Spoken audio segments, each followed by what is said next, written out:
It's been said the whole world is a stage and everybody plays a part. But the question remains, who's writing the script?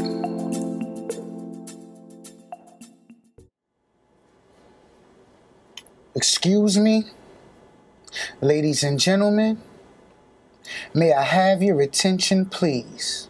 As you know, many of the art programs in the New York City Board of Education has been eliminated, and our young people are not getting the exposure that's needed.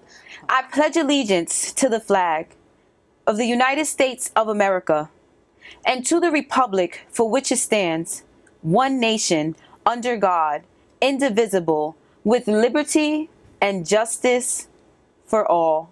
Welcome to Around the Fire. Peace. Good to see you. Come on in and join us here at Around the Fire. I'm Nicole Watson, and I'll be your host. And today my guest and I will be discussing artists as social engineers. And we'll be focusing on the role that arts play in matters concerning social justice. So today we have Wanda Best, Dr. Winston Huggins, and Squeak. Wanda, introduce yourself, please. Yes, I'm the founder and president of Art Transforms, Inc. And what we do, we bring art to the community. As you know, many of the art programs in the New York City Board of Education has been eliminated, and our young people are not getting the exposure that's needed in terms of understanding art. I had an experience with one of my students was about 9 or 10, and he said to me, I didn't know there were black artists, and I was amazed to hear this young person say that, and that is what really pushed me to bring art to the community and expose our young people to art as an attempt to distract them from the crime-generative factors in the community.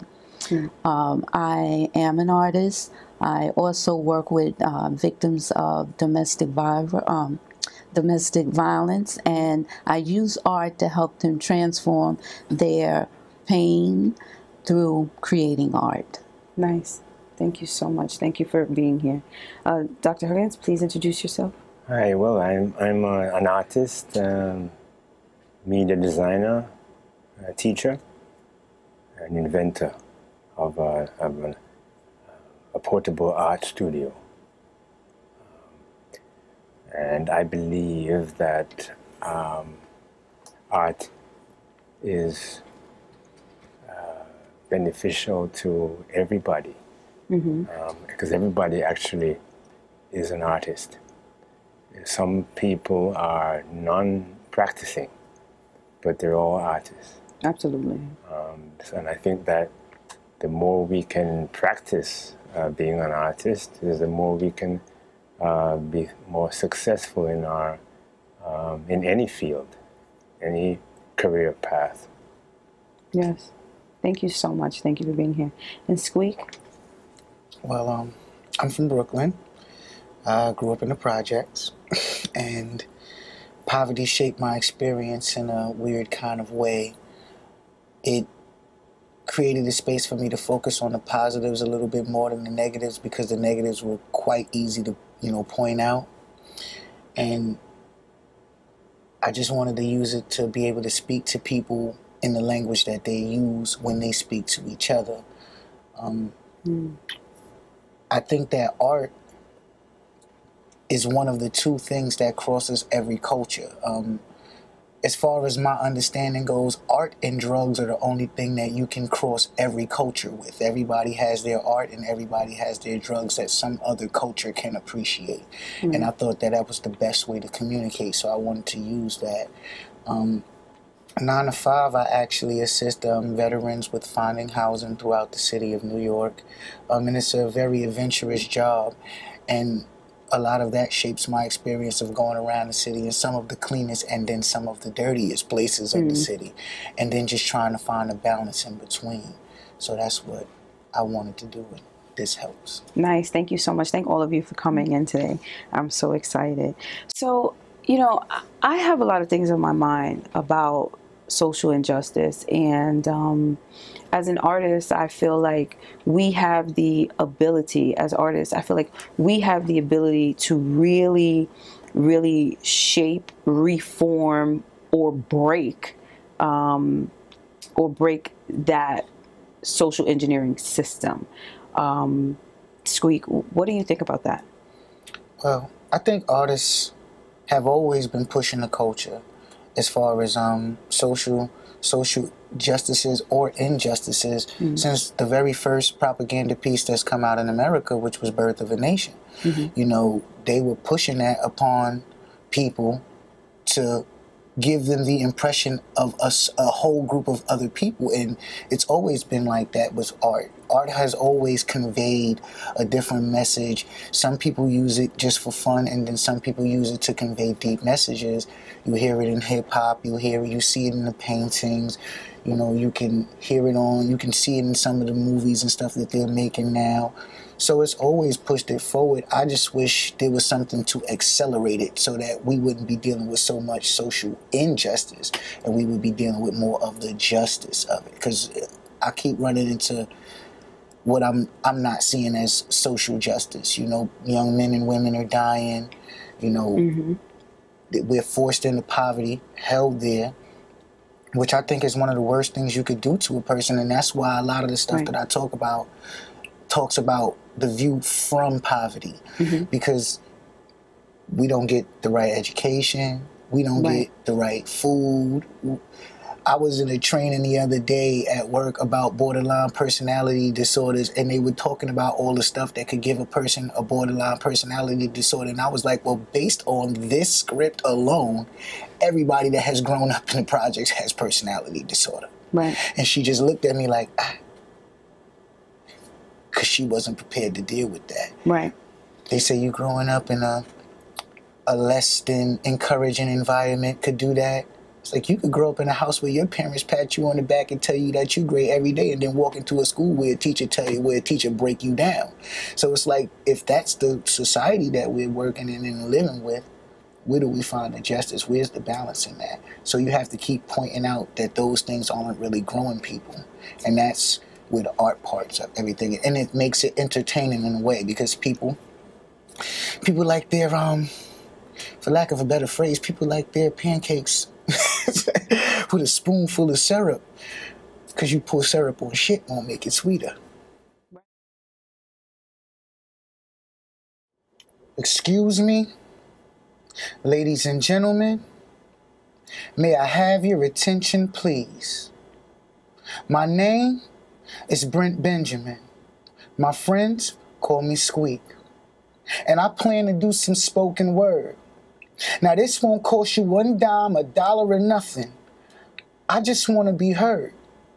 And if afterwards you want to give me some money, I got 4 empty pockets and a cup.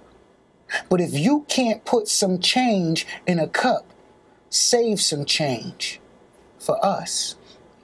That's real change for us.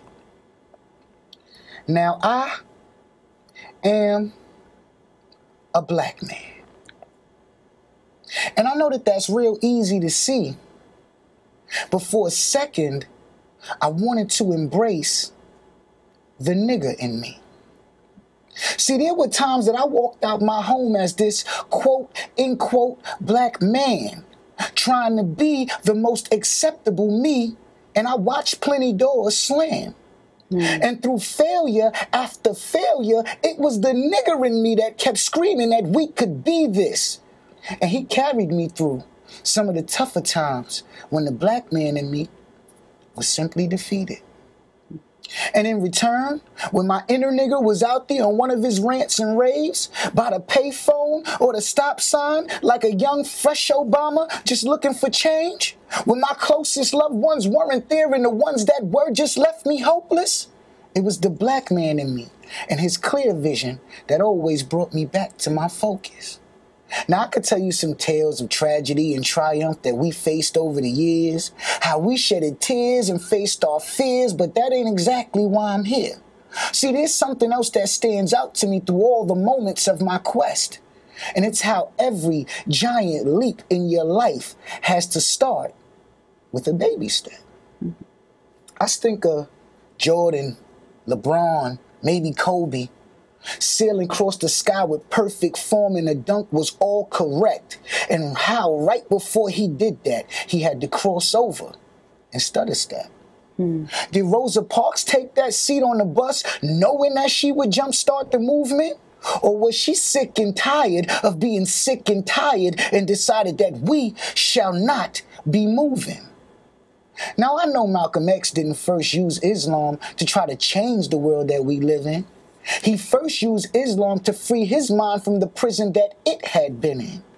Now, George W. Bush got elected to 2 terms as president. Now, that's an astounding bound to me, because when average coke addicts get to run whole countries, it gives me hope that one day I really could be. Now, that's just some hope. A little further down the road, and before we can take that major step, there's a few things between us as a family that I feel we have to address. First, can we bring home some fathers to all of these abandoned sons? Yes. And some mothers too busy chasing a man, forgetting that she raising one? Because what he learns in return is to chase his childish ambitions and how to behave like a child in order to get attention from women.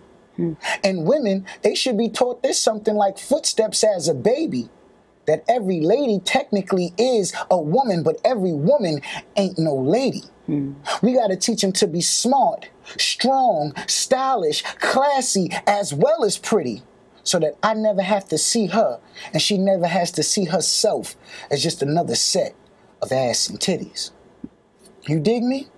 And I know, probably gonna get a little bit of flack for this, but my president is black, or was black. And to me, it ain't mean shit. And before you hit me on the head, let me tell you why I'm so bothered. See, Obama didn't mean that we got to relax. It actually meant that we had to work harder. And I'm ready. Are you ready? Then to this promised land we go.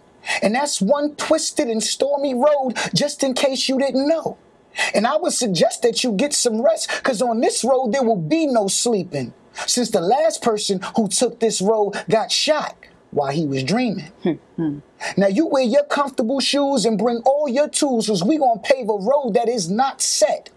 And I know that sounds like a whole bunch of a hell of a lot of leaps, but not so if we let these words be our baby steps.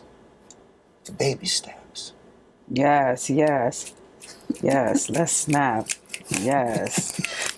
Squeak, that was quite phenomenal. And my first question is, what inspired you to write that? You hit so many points and so many angles of things that's going on.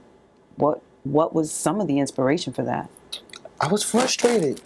I mean, I don't have a better answer than that. I was frustrated about my personal growth in that moment. And like we discussed earlier, I was searching for the positives and all the negativity that I was being handed.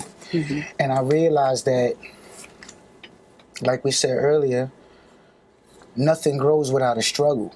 And I feel like if I was in that moment struggling, and I was on the cusp of growth, and rather than break down and tell everybody how frustrated I was with the struggle, that I would give them something to encourage them to look forward to the growth that's bound to come. And even if it doesn't come, I just wanted to, give somebody something, some hope, a little piece of hope. Yes, and as artists and writers, that is definitely our goal and what we do for people. Definitely. Wow. Thank you, Squeak. That was phenomenal. So how do you use art to bring awareness to issues concerning social justice? Art can be used to communicate, educate, and express ideas. And I use art to do all three. Why? Because some topics are difficult to talk about. Right. And so if you create a picture and the people can interpret the picture, then you are expressing an idea that they can relate to and maybe have not even talked about. Right. Right. Wow. So now we're going to see shots from Art Transforms. Here they go.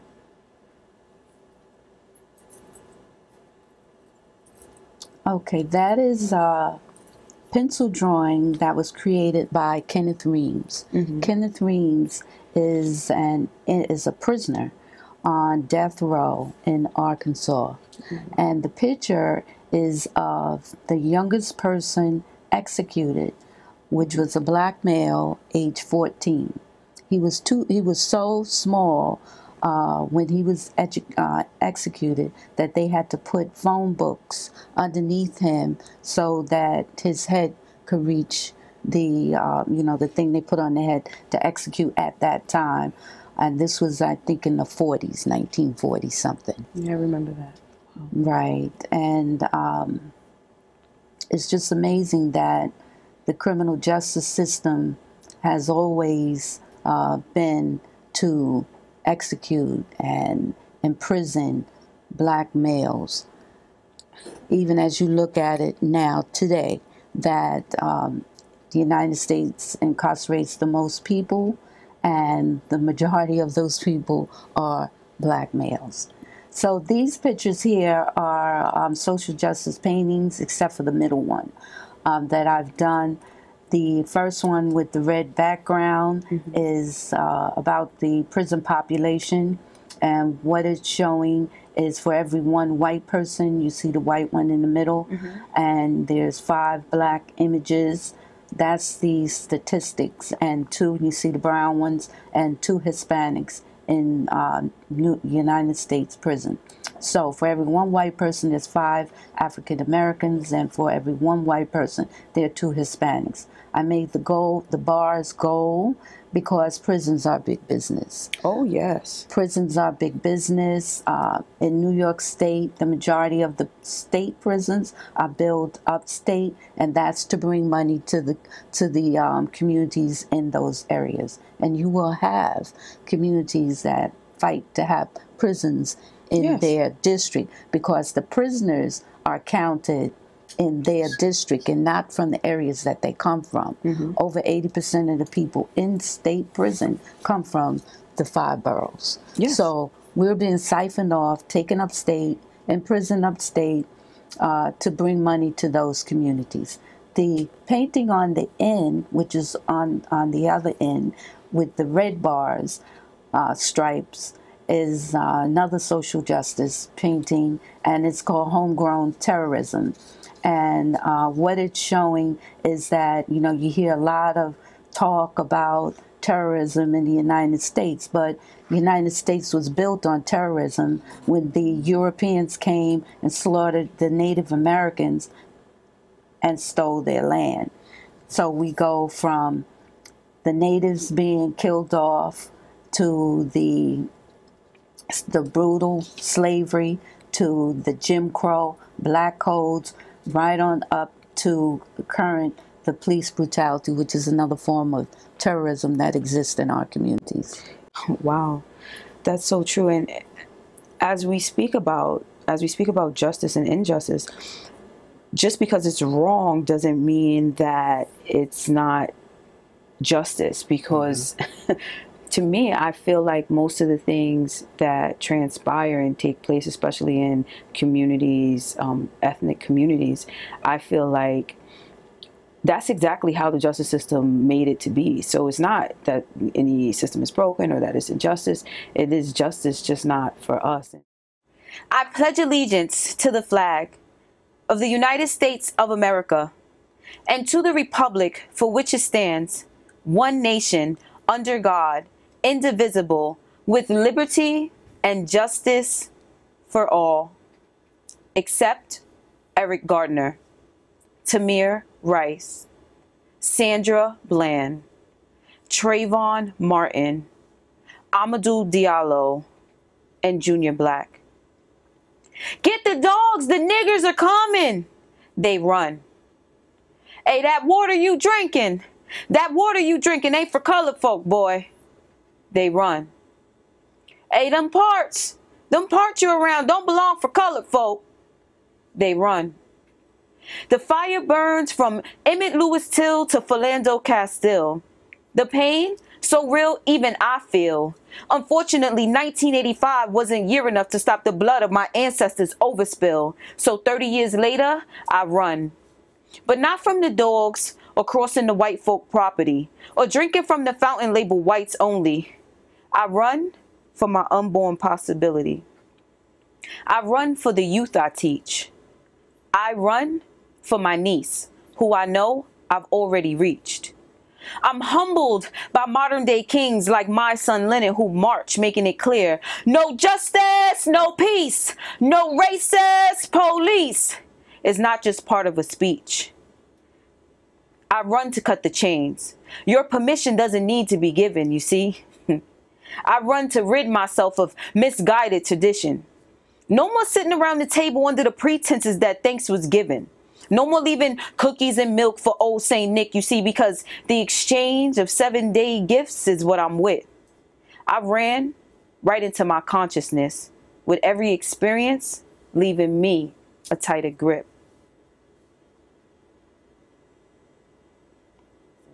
How do you guys feel about that? Well, I think we can change that. Justice is for us. And the reason is not, it appears not to be for us, is because we don't embrace the legislative process. We don't embrace voting. We go and vote for the president, and that's it.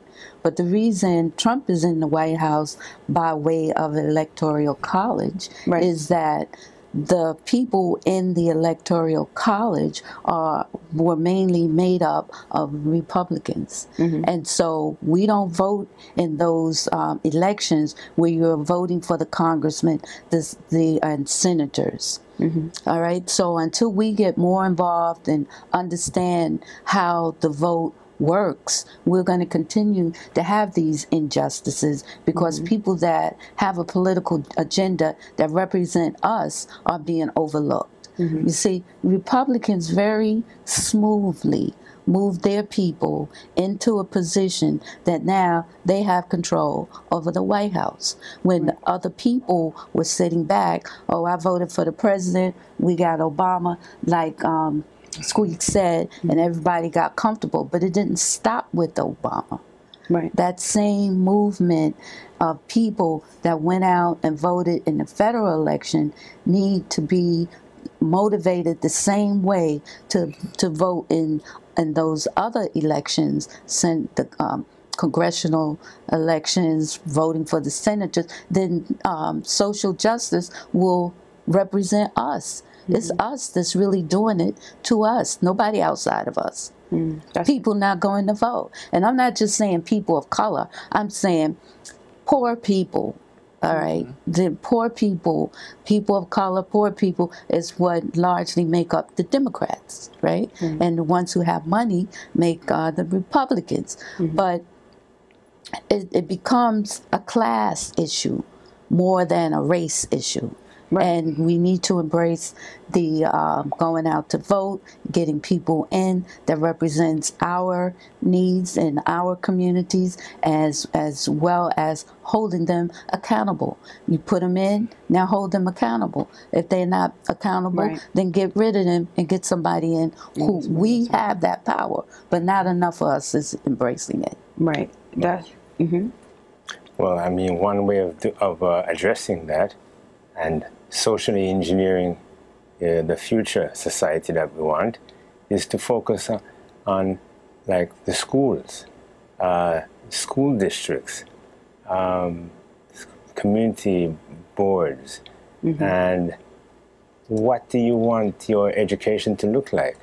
I mean, why do you accept that the arts are cut as opposed to making the arts the centerpiece of your education?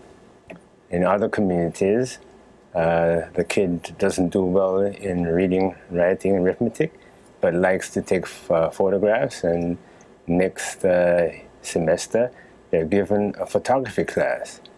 Whereas in other schools, There's no photography class. That's seen as a frill. There's no filmmaking class. Right. These classes could be used to engage the students to stay in school. Absolutely. Right? And to produce something that you could be the next director of Black Panther. I mean, in fact, the actor of Black Panther was an art student, art graduate from, I believe it was, what school was it? I think it was an Ivy League. Mm-hmm. It was an Ivy League school. Yeah. So, I mean, I think that we need to put more emphasis on not accepting the arts as being a second-rate academic course. I feel like that's absolutely true. And from another perspective, from working in the Board of Education and also in the Board of Elections, is really weird because I do both. And what I find is that sometimes parents or caregivers, they don't understand the importance of the arts. Most of them think that it's a play desire, that is not something that is really attainable. And so for me, seeing it on a daily basis up close, and how when it's not implemented, how it just rips children away from dreams that they didn't know that they were even dreaming, is very sad. Yet I feel like the school system, for one, takes advantage of the lack of knowledge in certain areas, because you need areas to be deprived so that way people can have jobs. Because a lot of these teachers, when they graduate, they can't go work where they live. They don't fit the bill. They didn't get high enough grades. They can't work there. So they need these impoverished neighborhoods, and they need parents who lack bits of knowledge, so that way they can grow off of it. And another thing that I find actually is that people want to do better even when they don't know they want to do better. So, they may not know how to express it or speak to their child, or how to really stay involved or engaged. But and again, these issues happen across all boards. So it's not just a economically deprived neighborhood where there's some parent that doesn't care, because there's some rich mom somewhere who drinks drunk from wine at 12 o'clock in the afternoon, who doesn't know that her son is sniffing dope or something of the sort. But because they have cash, it's like, it's really no big deal, and people don't look at it until he's OD'd. Or until he's shot up the school, or until it's like, oh, I wonder what was wrong with him. Like it. Yes. I'm sorry, I don't want to interrupt. You're definitely making a great point. I'm a conspiracy theorist to a certain level, and I feel like they want to take art out of the schools. Because art creates a space for people to be imaginative and creative, and those are the hardest people to control, to get to conform, because they'll say, it doesn't have to be this way. I don't have to look at it this way, because art is perspective based. You can look at it from a lot of different perspectives. They're like, no, we only want you to look at it from this view. So all of y'all be imaginative. We can't have y'all around, because that will rub off on the other kids, and then you know what we'll have? Anarchy. I mean, I worked in schools for many years also before I moved into the field that I'm in now. And the one thing that I realized about them was that it really wasn't a whole lot of education going on in school. It was more about keeping the kids conformed to sitting in their seats and behaving. Even when I was in school, I came to school because I really liked English class and stuff like that. But I was probably getting, like, if they was averaging, I was probably getting like a 5 in math. And nobody noticed it because I sat in the front row. So the teacher never called me because she was always trying to pick somebody that was sitting at the locker that she thought wasn't paying attention. But I'm sitting right in front of you, and I have no idea what you're talking about. Wow. But it was more about the control of it, the conformity. He just sits in his seat. He's not a discipline problem. He's a good kid. He's a good kid. Right. And that's it. And that's kind of what school kind of teaches you now is you go to school, you get good grades, get a good job, be quiet, keep your head low. It doesn't tell you to be imaginative. It doesn't tell you to want more. It doesn't tell you to try to change the system for the better. It tells you to accept the system for what it's giving you. And then people are walking around frustrated in that system and they don't know why. It's because you know that the system doesn't fit you. It's like walking around in a shoe that doesn't fit you. You know your toes is hurting because your foot doesn't fit in this shoe. But you still going to try to walk anyway because they keep telling you you got to walk. Right. Or you're not going to make it. And you like, oh, my toes. Why y'all can't just give me a better pair of shoes? Or why can't y'all let me design a better pair of shoes for myself? Or just let me walk around barefoot. Why don't I have the choices? And that's where I feel like this kind of like, it pulls people away from it. And that's why I think they take this art from everybody so much. Or they working so hard to take that from everyone. Yes. So I would like to say, again, thank you to all of you for being here, and I like how you ended that with the barefoot, because clearly that is why I am barefoot, to bring awareness to things that seem weird and seem like it should be this way. And really, to be honest with you, we originally were barefoot to be more in tune to the earth. So I wanted to do this show, you know, planted. So yeah, so thank you, Squeak, Dr. Huggins, thank you. We appreciate you so much. Thank you for coming and being on Around the Fire, and I hope to see you again.